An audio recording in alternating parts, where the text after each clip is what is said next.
When Oliver Hardy died in 1957, Hollywood did what it always does. The cameras came out. The tributes poured in. The industry showed up in full force to say goodbye to one of comedy's greatest legends, but one name was missing: Stan Laurel, the man who had spent decades glued to Hardy's side on screen. People noticed, and they talked. Some called it strange. Others called it cold. A few even whispered betrayal. How could Stan Laurel not attend Oliver Hardy's funeral? The truth is far more painful, far more personal, and far more human than most people realize. The painful origins of a perfect pair. Laurel and Hardy weren't even supposed to meet. Their lives started on completely different tracks, shaped by loss, loneliness, and a whole lot of quiet pain long before the world ever laughed at them together. To understand how unlikely their partnership was, you have to start with Stan Laurel. He was born Arthur Stanley Jefferson in England in 1890. On paper, his childhood looked fine. His parents were performers and theater managers, always traveling from town to town. The problem was, they usually took the family with them.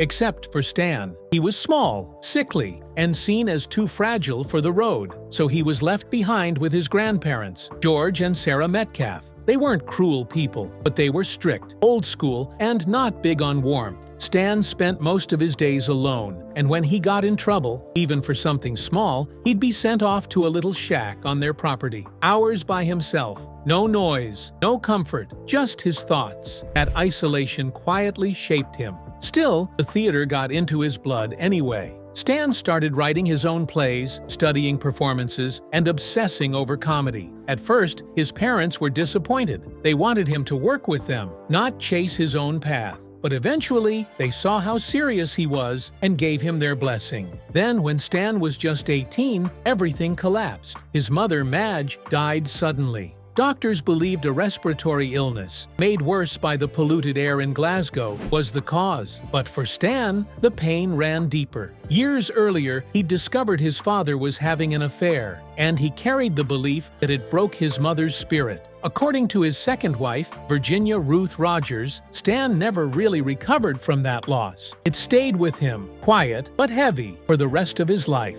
While Stan was growing up in isolation across the ocean, Norville Hardy was coming up in Georgia, living a life marked by tragedy from day one. He was born in 1892, and just months later, his father, Oliver Hardy, died. His mother was left to raise the family alone, working non-stop and running boarding houses and hotels just to survive. As a teenager, Norvell began calling himself Oliver, a small way of honoring the father he never had the chance to know. But loss wasn't done with him yet. When he was 17, his older brother Sam came home for a visit. The two of them went swimming at an old mill dam on the Oconee River. Sam, trying to show off, climbed onto a branch and dove in. He misjudged the depth and slammed into the rocks below, snapping his neck. Oliver and his friends dragged Sam from the water and carried him back to their mother's hotel, but it was already over. That moment never left him. Decades later, when Hardy appeared on the show This Is Your Life, he broke down when the story came up. It was proof that the wound never really healed.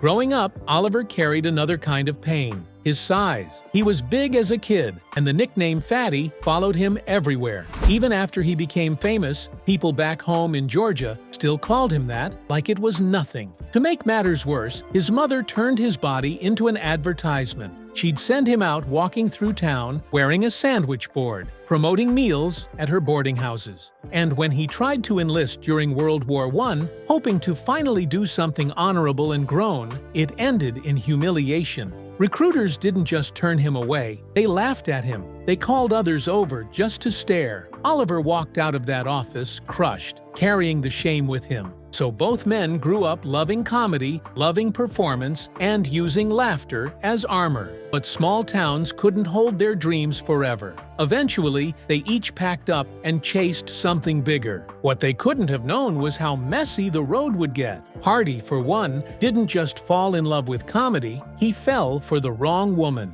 While working at a local movie theater, he became convinced he could do better than the actors he watched on screen. He started from the bottom at a production company, learning the business piece by piece. Somewhere along the way, he met Madeline Soloshin. She was 28, he was 21, and he was all in. They married fast, and almost immediately, it was clear the warning signs had been real. The relationship fell apart within months, but on paper, they stayed married for 8 long years, a mistake that refused to go away. At the same time, Laurel was dealing with his own chaos. In 1917, he began working and performing with May Dahlberg. She claimed to be a widow and even started calling herself May Laurel. Stan wanted to marry her. There was just one problem. She already had a husband back in Australia. That truth would end up being a blessing. Working with May was a nightmare. Their arguments were so loud and so constant that people barely noticed them anymore. May demanded a role in every project Stan touched, even though her talent didn't match her ego. She was a diva without the skill, and the tension followed them everywhere. But Stan wasn't innocent either. Stan Laurel was a walking gamble long before alcohol became part of the story. In Hollywood, his name was starting to come with warnings: unreliable, emotional, unpredictable. But somehow, the work never stopped. People put up with the chaos because they saw the talent. More than that, they felt the charm. Stan had a way of making people believe in him, even when he gave them every reason not to. May Dahlberg didn't get that same grace. By this point, Stan and May were more than a couple. They were a package deal, on stage and off. And that package was falling apart. Their fights were loud, constant, and impossible to ignore. Joe Rock, Stan's boss, watched it all unravel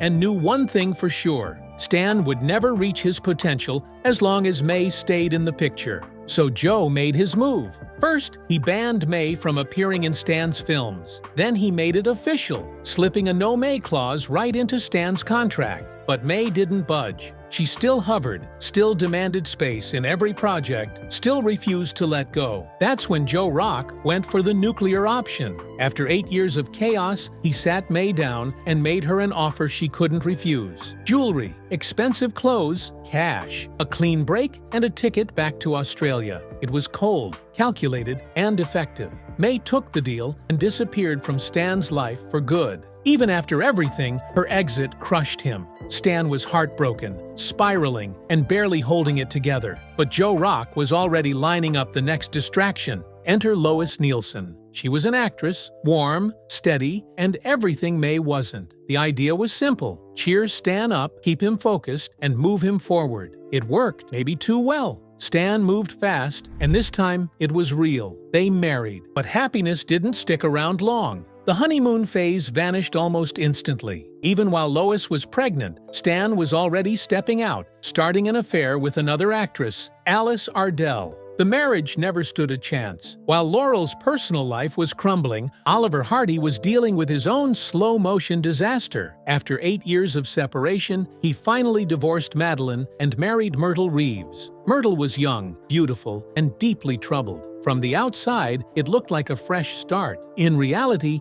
it was a ticking clock. They had nothing in common, and Hardy lived like a man running from himself, working non-stop and gambling whenever he could. Myrtle tried to keep up, but the cracks showed fast. Then Hardy met Viola Morse, a beautiful single mother who actually shared his interests. For Hardy, it felt like air after drowning. The affair took off, and everything at home collapsed. Myrtle turned to alcohol, and once she started drinking, she couldn't stop. Her life spiraled into a heartbreaking cycle of mental breakdowns, hospital stays, escapes, and relapses. It got so bad that one day she locked herself in a hotel room and threatened to jump. Down below, police, firefighters, and reporters gathered, watching the tragedy unfold like a live performance no one wanted to see. Hardy did try to help, but he was also living a double life. His affair with Viola lasted nearly a decade, hidden from the public thanks to the era they lived in. There was no social media, no constant spotlight. And besides, Hardy was too good at making people laugh for anyone to look too closely. By the late 1920s, both men were actually doing fine on their own.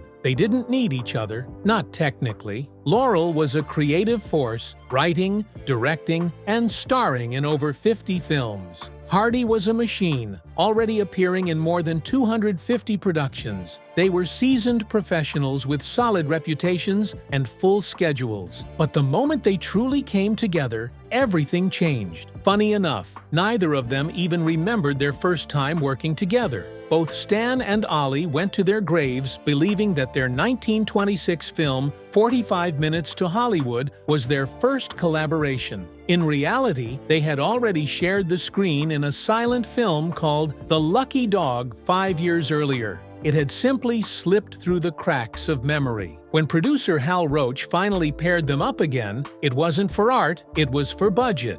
He needed to save money, and this pairing was a gamble. The production was messy, rushed, and full of problems. On top of that, the cameras of the time couldn't handle Stan's pale blue eyes, which showed up as eerie white orbs on screen. It looked bad, real bad. The experiment seemed dead on arrival, but technology caught up just in time. New cameras fixed the issue, and the duo got another shot. Even then, they didn't fit the formula. Comedy duos were supposed to have a straight man and a funny man. Laurel and Hardy broke the rule by being both. They traded the rhythm back and forth, switching roles mid-scene without the audience even noticing. Once they leaned into that, the magic clicked. Visually, they were perfect opposites. Laurel was average-sized, but standing next to Hardy's towering round frame, he looked tiny. Laurel played the innocent, clumsy soul. Hardy played the proud, blustering fool. Together, they looked like a cartoon come to life. Their slapstick style was pure visual comedy, which made them kings of the silent era. But by 1929,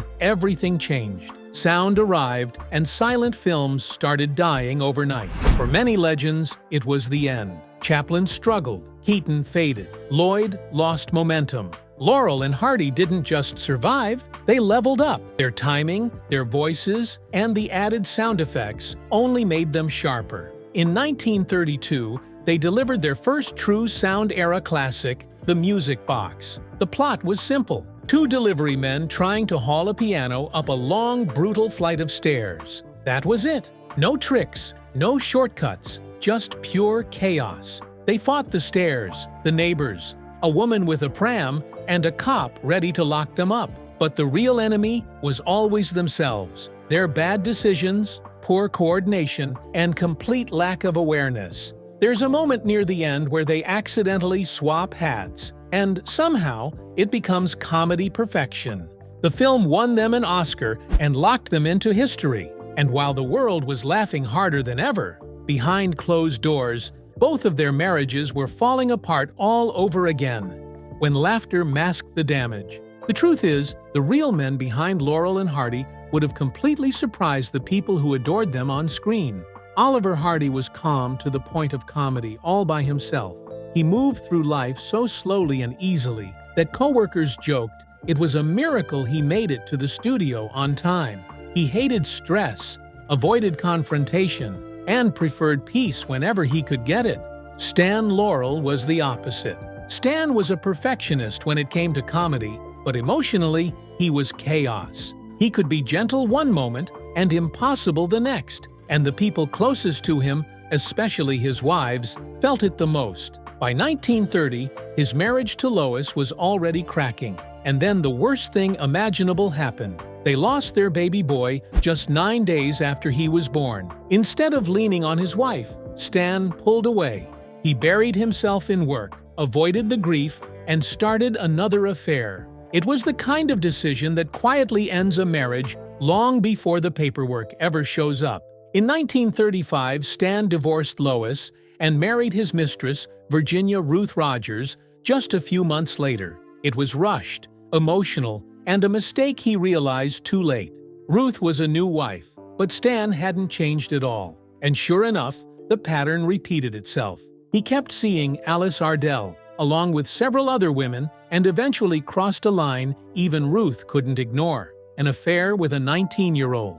That was the moment everything exploded. When Ruth found out, the confrontation felt like slapstick gone wrong. She stormed to the girl's house holding a riding crop, demanding answers. When the grandmother answered the door, she didn't just confirm Stan was inside, she announced he was her granddaughter's fiancé. Ruth lost it. She stood outside, screaming for Stan to come out and face her, while he hid inside like a terrified kid until she finally left. But the cheating was only part of the story. Stan was a cruel drunk, and when alcohol took over, things turned dangerous. One night, he chased Ruth through their home with a knife, only stopping when a friend arrived and stepped in. By 1937, the marriage was over. 2 years had been enough to pack in a lifetime of damage. But even then, Stan found a way to make things worse. When he filed for divorce, he admitted, publicly, that he was still in love with Lois. He told anyone who would listen that losing her meant losing everything, and he didn't just talk about it. He tried to win her back, even while still legally tangled up with Ruth. At the same time, after 16 years of chaos, Oliver Hardy and Myrtle finally divorced in 1937. Most people assumed Hardy would marry his longtime partner, Viola Morse, but he hesitated and never made the move. Strangely enough, Hardy's disasters stayed mostly private. Laurel's, on the other hand, played out in the open like a never-ending serial. By the end of 1937, Stan was drowning. One divorce was falling apart, another reconciliation had failed, and right on schedule, May reappeared and sued him.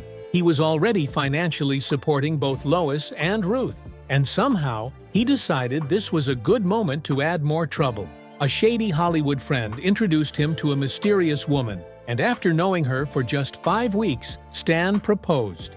On New Year's Day 1938, he married Vera Ivanovna Shuvalova, a 25-year-old Russian singer who went by Ilyana. Stan was 47. The wedding was a disaster before it even finished. Ruth showed up and announced that she was still Mrs. Laurel, demanding the marriage be stopped immediately. Stan proved the divorce was final, but only by a few days. It was a close call and an awful omen. The honeymoon somehow managed to be worse. Stan invited his other ex-wife, Lois, on their romantic cruise. At the time, she was actively suing him for more money. Even after the trip, Lois kept showing up at their house to have long, emotional conversations with Stan about their past life together. Ilyana had no idea what she'd signed up for. Ruth wasn't done either. For nearly a year, she terrorized the couple by calling the fire department in the middle of the night, reporting fake emergencies.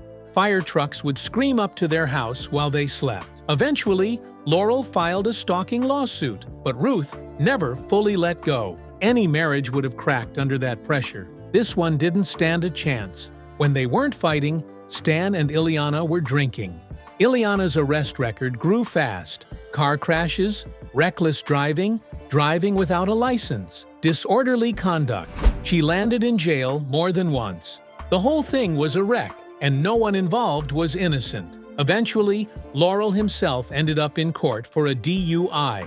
Instead of taking responsibility, he blamed everything on Ilyana's temper, claiming she attacked him with a phone, a skillet of potatoes, and even threw sand in his eyes. The story was ridiculous, but it worked. Laurel walked free. Ilyana didn't. She later said he made it all up to save his career, and at that point, it hardly mattered. The damage was permanent. On their first anniversary, Ilyana filed for divorce, accusing Stan of drinking too much, disappearing for days, and behaving horribly. Then, in a classic toxic turn, she changed her mind, reconciled with him, and went back again. That peace didn't last. Soon enough, she was back in court, filing all over again. Right in the middle of that mess, Stan did the unthinkable. He called Ruth and begged for another chance. This was the same woman who crashed his wedding and sent fire trucks to his house. Somehow, she said yes. They married again in 1941. But Stan was still Stan. He shut down emotionally, walked out during fights, and punished people with silence. The arguments never stopped, and by 1946, it was over for good. While Stan Laurel's personal life burned in public view, Oliver Hardy's world looked completely different.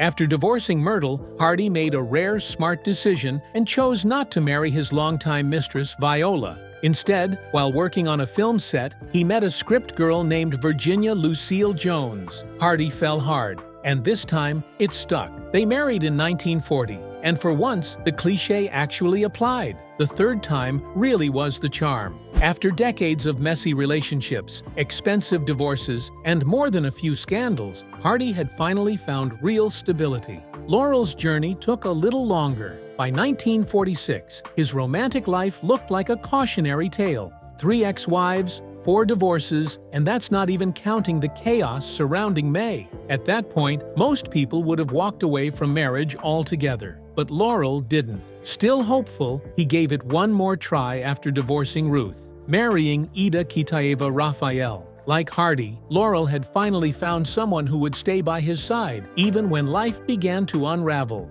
On the surface, Laurel and Hardy still seemed untouchable. At the peak of their fame, it felt like they couldn't miss. But as the 1940s rolled in, cracks began to show. Their decline wasn't caused by one single disaster. It was a slow-building storm. Creative clashes with their producer, the pressure of moving between studios, and a rapidly changing film industry all started working against them. Then came the health problems. The physical contrast between Stan and Ollie had always been part of the comedy, but over time, it stopped being funny. Laurel grew so thin and frail that it became unsettling, not comedic. Both men battled serious health issues, and filming became harder and harder. Projects fell apart. Plans were scrapped. Still, against the odds, they managed to come together for one final film. That film was Atoll K. And as a farewell, it was a rough one. Disjointed, joyless, and difficult to watch, it felt like the wrong ending for such an iconic duo. Seeing them struggle on screen was painful, especially knowing this would be the last time audiences ever saw Laurel and Hardy together in a movie.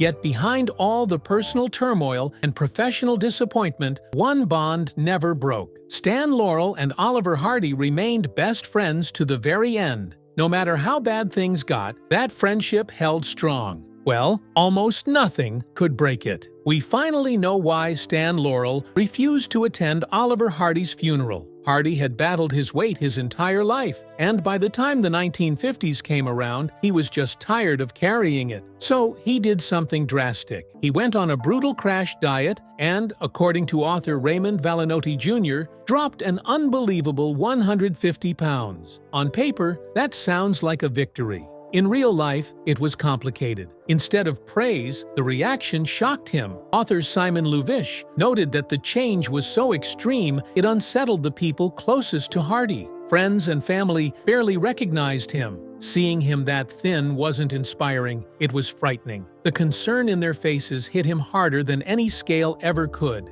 It got under his skin so deeply that Hardy began pulling away from the world. He kept his circle small, almost disappearing, and the one person he never shut out was Stan Laurel. Then came 1954, and what should have been a quiet night turned into a moment that caught them completely off guard. Laurel and Hardy walked into a Hollywood hotel thinking they were just meeting an old friend for a drink. Instead, they were ambushed. They'd been tricked onto the live set of This Is Your Life, standing under bright lights with no warning, no rehearsal, and no way out. According to TV Guide, this surprise appearance became their first live television moment, and the only one that ever aired in the United States. It was strange timing, too, because even though they were legends, they were actually bigger overseas than at home, especially in Germany and Italy. Laurel later called the experience staggering. He and Hardy loved television and had talked about doing something for the medium, but not like this. Not live, not unplanned, not in front of the whole country. And once the shock wore off, they weren't exactly fans of how TV worked. The commercial breaks bothered Laurel the most. He felt uncomfortable seeing their work chopped up to sell products they didn't even know, while someone else walked away with the money. It left a bad taste, and it only added to the feeling that the world they helped build was starting to move on without them. By then, Hardy's body was already giving up on him. In 1954, he suffered a massive heart attack. It finally forced him to take his health seriously, but the damage had already been done. 2 years later, a devastating stroke ended his career for good. More strokes followed, each one taking a little more of him away. Soon he was bedridden, frail, and unable to speak. When Stan Laurel visited him for the last time, the two men who had once communicated without words now couldn't speak at all. Laurel reportedly cried the entire drive home. For all their success, Laurel and Hardy should have been rich beyond measure. But money was always a problem. Divorce after divorce dragged them into endless legal battles, especially with their ex-wives. The lawsuits never stopped. Even after Hardy sold his own house to cover medical bills, the demands kept coming. Myrtle, one of Hardy's ex-wives, pushed it further than anyone. She sent a process server to Hardy's house to demand even more money. But when the man arrived, he froze. Standing in front of him wasn't a movie star, but a dying 65-year-old man barely hanging on. The server couldn't do it. He turned around and walked away, refusing to serve the papers, ashamed of what he'd been asked to do. In 1957, Hardy slipped into a coma and never woke up. When the press called Stan Laurel for a statement, he could barely find the words. He said Hardy was like a brother, and that was the end of Laurel and Hardy. Behind the scenes, the loss crushed him. It made him physically ill. Of all the hardships he'd faced, nothing compared to losing Ollie. When the funeral came, Hollywood showed up in full force. Everyone was there except one person. Stan Laurel was too sick to attend. When asked about it later, he simply said that Hardy would understand. And that was it for him. Laurel had no interest in performing without his partner. There was no Laurel without Hardy. He stepped away from the spotlight completely and moved into a small Santa Monica apartment with his wife, Ida, choosing a quiet life over another curtain call. By January 1965, Laurel knew his time was almost up. Even then, he made sure to write back to fans, answering letters one by one, keeping the connection alive until the very end.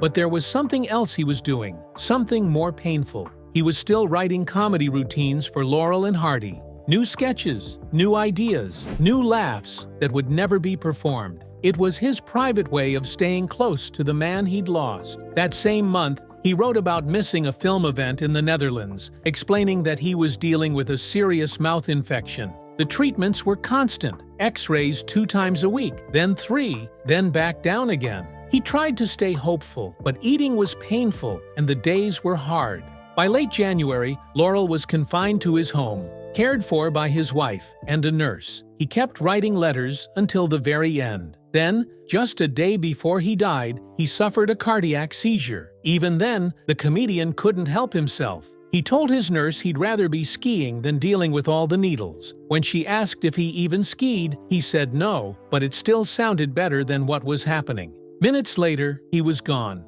His doctor later said that was the first time he'd ever seen Stan Laurel without a joke ready. Illness had followed him his whole life, but humor never left him. After both men were gone, their longtime lawyers summed them up best. They were sweet men, but they sure knew how to get into trouble. Together, Laurel and Hardy made over 100 films and shaped comedy forever. Their influence stretched across generations, touching actors, writers, musicians, and artists who came long after them. The legacy started in the 1920s, but it never stopped. Mark Hamill once said that if you don't like Laurel and Hardy, you're no friend of his. Still, not everything behind the scenes was funny. Oliver Hardy was seen as a lovable rogue, but Stan Laurel had a darker side that rarely made it to the screen. Before their divorce, his wife Ileana shared a disturbing story. One night, she found him digging a large hole in their backyard. When she asked what he was doing, he looked at her and said it was to bury her in. It was a moment that revealed just how complicated the man behind the laughter really was.